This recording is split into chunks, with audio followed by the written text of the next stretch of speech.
Ever wonder why some people attract success like magnets? They've mastered a powerful psychological trick, acting as if they've already achieved their dreams. Meanwhile, you grind, you wait, you second-guess, and the life you crave slips further out of reach. Why does it burn so deeply when you see others rising while you feel stuck? Why does it tear at your confidence when you realize hard work alone isn't enough? The uncomfortable truth is this: success doesn't come to those who wait to be ready. It comes to those who decide they already are. You don't get what you deserve. You get what you believe yourself worthy of, long before there's any proof.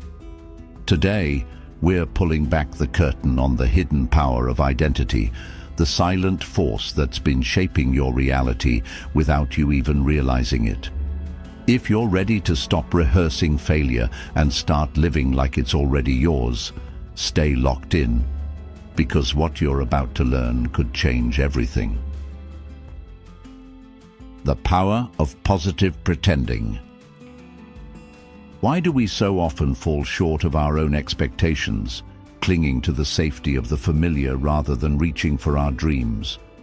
It's a conundrum that has puzzled philosophers and psychologists alike. But what if the secret to success is simpler than we think, embedded not in the actions we take, but in the persona we embody each day? This concept isn't a modern-day self-help gimmick. It's rooted in the age-old wisdom of Stoic philosophy, which teaches us to create our reality through the power of perception. Let's explore this intriguing idea of positive pretending. It's a practice where you step into the shoes of your future self, the successful, confident, accomplished version of you.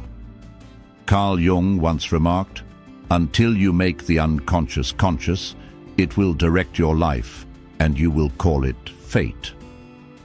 This aligns seamlessly with our concept. By consciously acting as if you have already achieved your goals, you begin to elevate your subconscious expectations of yourself. Aristotle taught that we are what we repeatedly do, implying that excellence, then, is not an act, but a habit.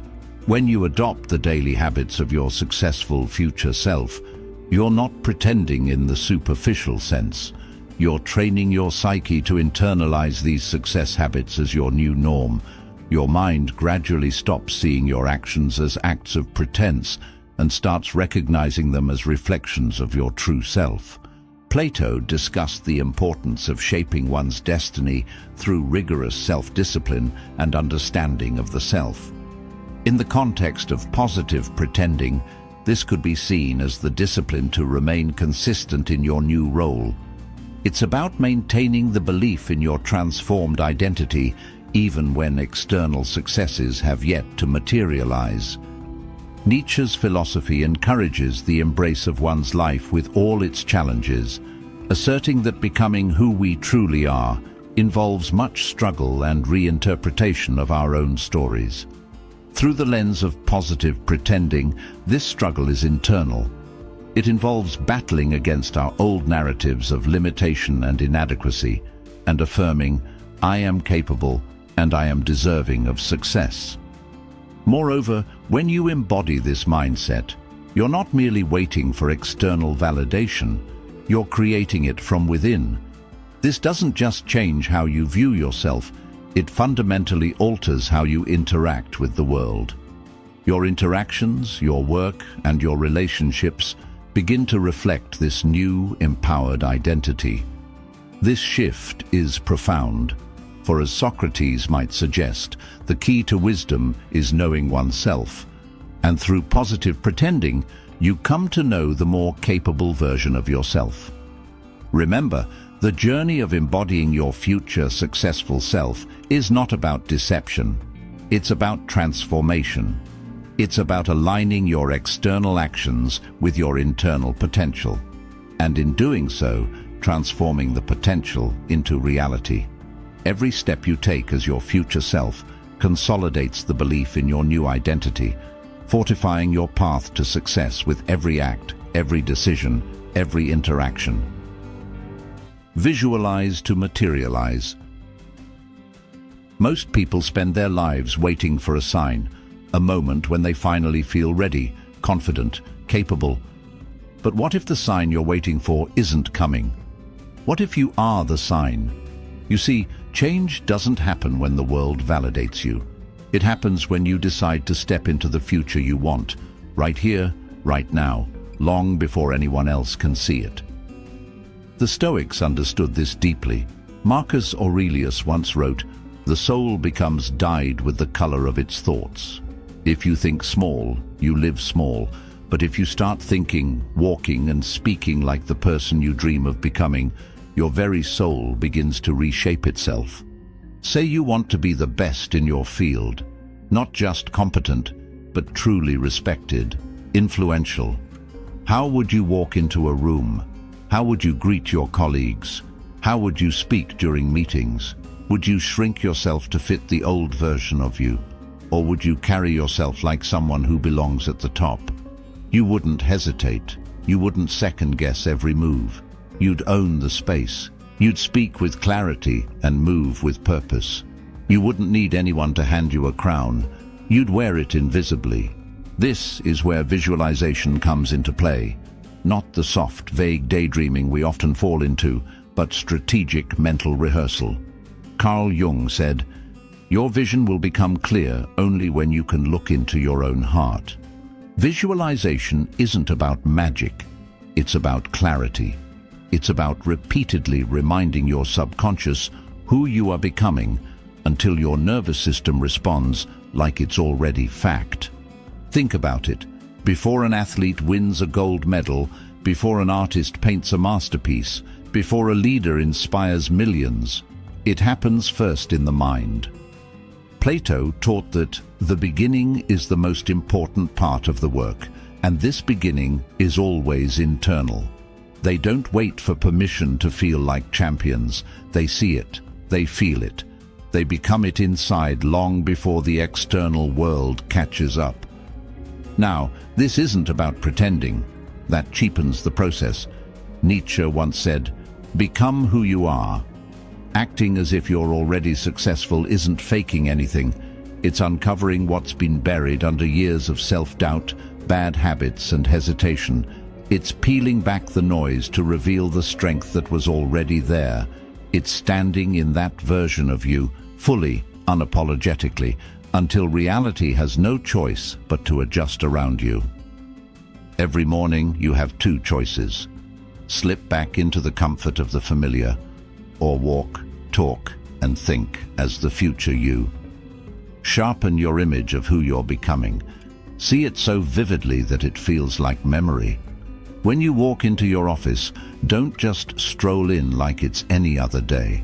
Walk in as the leader, as the innovator, as the person people turn to when it matters most. When you speak, speak like someone whose voice carries weight, because you believe in the value of your words. Socrates believed that the secret of change is to focus all of your energy not on fighting the old, but on building the new. That's the heart of visualization, building the new, not by tearing yourself apart for what you aren't yet, but by fully stepping into what you are capable of becoming. And here's where it gets powerful. Your subconscious mind doesn't know the difference between a vividly imagined reality and a real one. It responds to emotion, belief, and repetition. That's why when you dress sharper, stand taller, and speak more decisively, your brain wires itself to match those behaviors. It's not an act, it's a rewiring, a reconditioning of your very identity. No one will hand you permission slips to become great. No moment will feel perfect enough to start. The only permission you need is the one you give yourself today. Visualization isn't just a tool for the dreamers, it's the blueprint for the doers, the people who dared to see themselves as more before anyone else could. Start now. See it, speak it, walk it. Let your life catch up to the vision you hold so vividly in your mind. And remember, the world will mirror the way you see yourself far more often than you think. The language of winners. Every day, without even realizing it, we cast spells on ourselves, not with wands or magic, but with words. The things you tell yourself over and over carve deep paths into your mind. If you tell yourself you're slow, unlucky, unworthy, your mind, loyal to a fault, believes you. It obeys your commands without question. This isn't just motivational talk, it's hardwired psychology. Carl Jung warned, words are animals alive with a will of their own. Left unchecked, your words quietly train your subconscious to either lift you up or chain you down. If you keep saying, "I'm bad at this," what happens? Your brain nods, adjusts, and makes sure you stay bad at it, because you've given it an order. But shift the language slightly. "I'm mastering this," or "I'm getting stronger every day." And suddenly, your mind leans forward instead of shrinking back. Tiny changes in language, tiny ripples in thought, but over time, they carve out an entirely different future. The Stoics knew this power intimately. Epictetus taught, "It's not things themselves that disturb us, but our judgments about them." Language is how we shape those judgments. It's the filter between raw experience and how we choose to understand it. If you describe every obstacle as a disaster, life feels overwhelming. But if you describe the same obstacle as a training ground, it transforms into something empowering, a forge instead of a graveyard. Plato believed that the soul is moved by the words it hears. If your inner dialogue is constantly filled with doubt and limitation, your soul starts shrinking, hiding, retreating. But when you flood your self-talk with strength, patience, and purpose, the soul expands. It stands taller, it fights harder, it reaches for more. Words don't just describe reality, they create it. Aristotle said, "We are what we repeatedly do, but we also are what we repeatedly say." Your nervous system tunes itself to the stories you tell. Say you're overwhelmed enough times, and overwhelm becomes your default state. Say you're evolving and growing even in the middle of chaos, and growth becomes your default identity. Nietzsche, never one to shy away from uncomfortable truths, said, "All great things must first wear terrifying and monstrous masks in order to inscribe themselves on the hearts of humanity." New affirmations, new languages of strength might feel unnatural, even false at first. Saying, "I am mastering this," when you still stumble and struggle, feels fake, but that's exactly the point. You're challenging the old mask. You're choosing a new story before the evidence arrives. And that discomfort, that's the threshold of change. That's the line between who you've been and who you're becoming. Socrates, with his endless questioning, would probably ask you today, why do you speak weakness into existence when strength is within your grasp? It's a question worth sitting with. Every sentence you say, whether out loud or in your mind, is a tiny vote for the person you're becoming. So, starting today, be ruthless with your words. Audit them, sharpen them. Replace "I can't" with "I'm learning." Replace "this is too hard" with "this is building me." Swap "I'm failing" with "I'm getting closer." It's not about lying to yourself.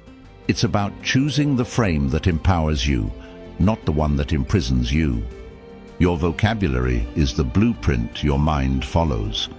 Craft it with the same care you would craft a bridge meant to carry your future self across a canyon. Strong words, steady steps. You are always one sentence away from a different path. Speak the one that moves you forward. Cultivate your environment. It's easy to blame a lack of progress on circumstances, timing, even luck. But one of the most powerful forces shaping your life, quietly, relentlessly, is the environment you allow yourself to live in every single day. And the harsh truth? If you're surrounded by chaos, clutter, noise, and negativity, you're not just struggling against the world. You're fighting your own surroundings every time you try to rise higher. The Stoics taught that while we cannot control external events, we can control our response to them, and that includes crafting the spaces we choose to inhabit. Marcus Aurelius once wrote, "The soul becomes dyed with the color of its thoughts." But your thoughts, more often than you realize, are dyed by your environment first. Walk into a space that's disorganized and suffocating, and your mind mirrors that energy. Walk into a space that's clean, sharp, and purposeful, and suddenly you stand taller, breathe deeper, think clearer. It's not magic, it's architecture for your mind. Take a real, honest look around you right now. Does your environment scream future leader? Does it reflect the ambition burning quietly inside you? Or does it silently reinforce your doubts, your procrastination, your playing small?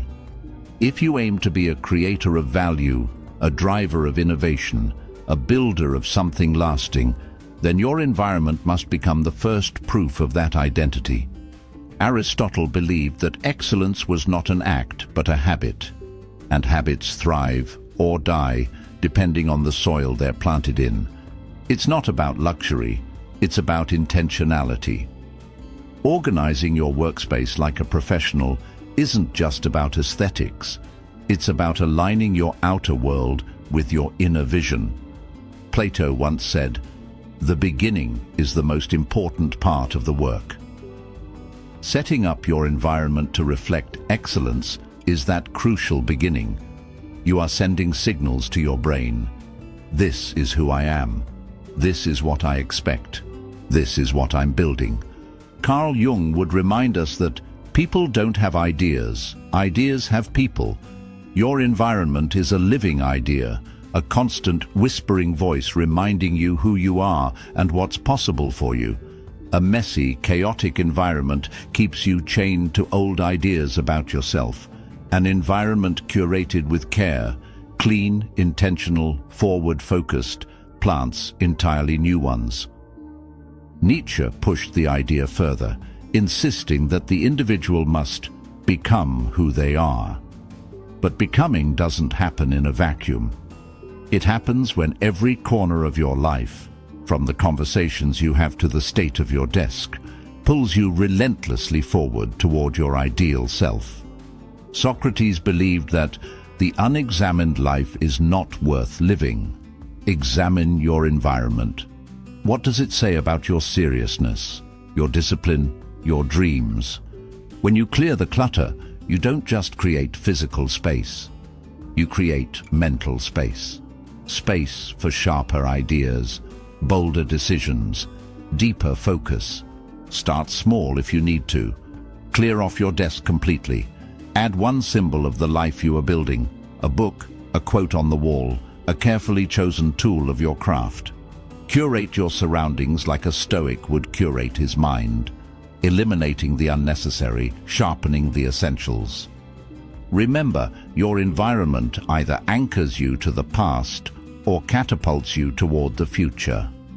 Choose carefully, because whether you see it or not, you are being shaped every minute by what you allow around you. Build a world that pushes you, reminds you, and dares you to grow into the person you are destined to become. The role of decisive action. There's a dangerous trap we all fall into sometimes. The illusion that thinking about change is the same as making it happen. We read the books, we talk about our dreams, we even plan them out in neat little journals, but somewhere between intention and execution, the momentum dies, and the future we want, it stays locked behind the door we never bothered to open. The Stoics were brutal in their simplicity about this. Marcus Aurelius said, "Waste no more time arguing about what a good man should be. Be one." In other words, stop planning, start doing. You can visualize success all day long, but without action, it's just another fantasy gathering dust in the corners of your mind. Real transformation happens when your behavior shifts, not your mood, not your wishes, but your actual lived daily actions. If you dream of being a writer, it doesn't matter how many motivational videos you watch. What matters is whether you put words on a page today, not tomorrow, not when inspiration strikes. Today. Carl Jung would say, "You are what you do, not what you say you'll do." The subconscious mind doesn't build self-esteem off good intentions. It builds it from evidence, daily proof that you are someone who keeps their promises to themselves. Every time you take decisive action toward your future self, you're stacking bricks into the foundation of your next life. Every time you delay, make excuses, or overthink, you quietly pull those bricks down. Plato understood that the world of ideals, of pure thought, was beautiful, but incomplete without action. Ideas alone don't move the soul forward. It's in the friction of execution, of stepping into the arena, that we refine who we are. The future doesn't belong to the dreamers who dream the hardest. It belongs to those who act with courage, even when the path isn't clear yet. You don't need permission. You don't need every answer. You just need to move. You want to start a business? Start laying the bricks now. Research your market. Build a rough plan. Reach out to someone who's already done it. You don't need $1 million idea to begin. You just need the decision that your old life isn't enough anymore. Nietzsche spoke often about the will to power, that inner force that pushes us to overcome ourselves, to expand beyond who we were yesterday. Decisive action is the manifestation of that will. It's messy. It's uncomfortable. It demands that you sacrifice the security of preparation for the uncertainty of motion.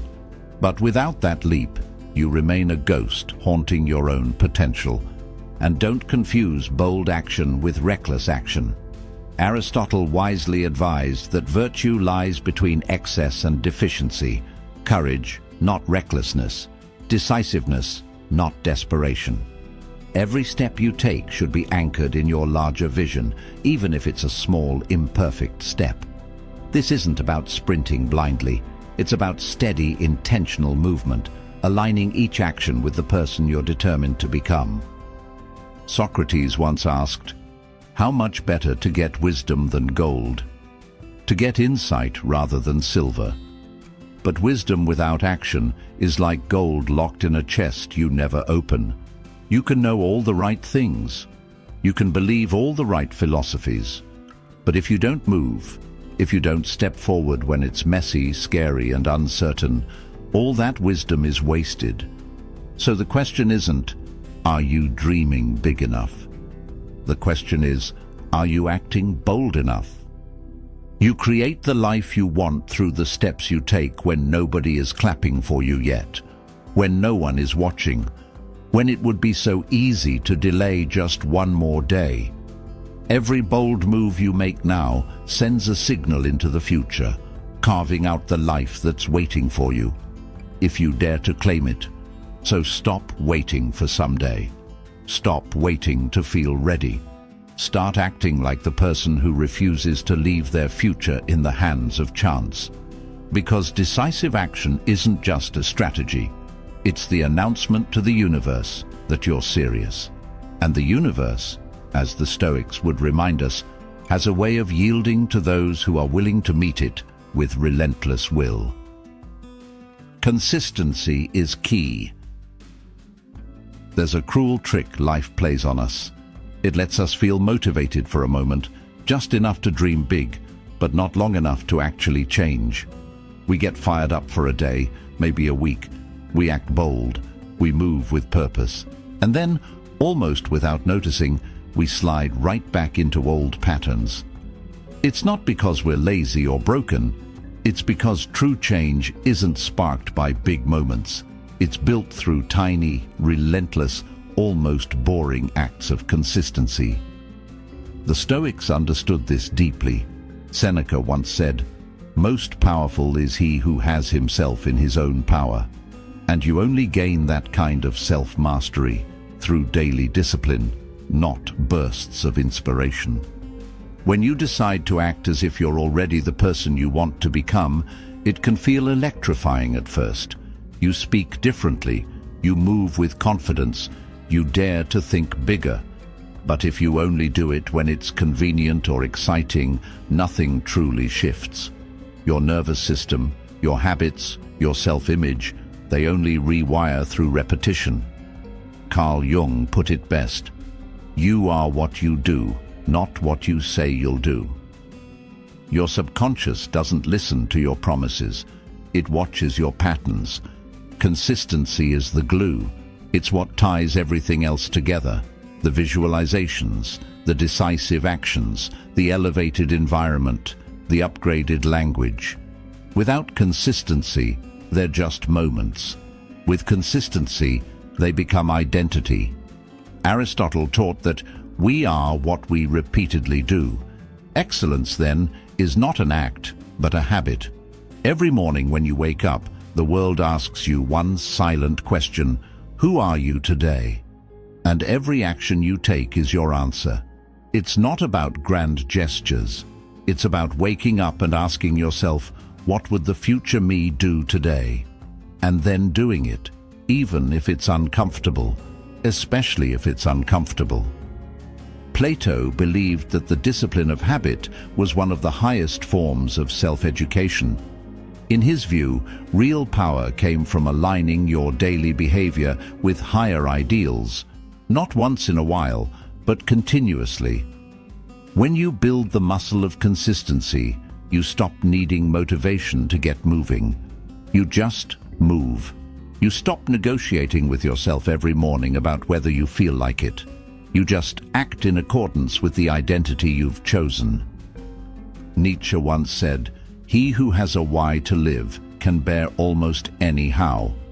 Your why, the person you are becoming, fuels the discipline to show up daily, even when you're tired, discouraged, or doubting. Because consistency isn't about perfection. It's about stubbornly refusing to abandon your future for the comfort of today. Think of a stone cutter hammering at a rock. Maybe nothing happens for the first 100 strikes. No cracks, no visible progress. But on the 101st blow, the rock splits open. It wasn't that one strike that did it. It was all the strikes that came before, patiently, persistently, stacking pressure against the impossible. Socrates would have asked, are you willing to do the small, unseen work that greatness demands? Because that's what real consistency looks like. Showing up when no one is watching, practicing when there's no immediate reward, investing in yourself when the results are invisible. Each small choice, writing the page, hitting the gym, organizing your workspace, choosing your words carefully, stacks up like layers of armor around your new identity. And over time, something incredible happens. It's not just effort anymore. It's who you are. The world rewards the persistent, not the perfect.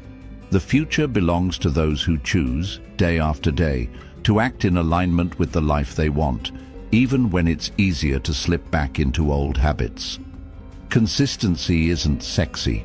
It's not always exciting, but it's how you turn potential into proof.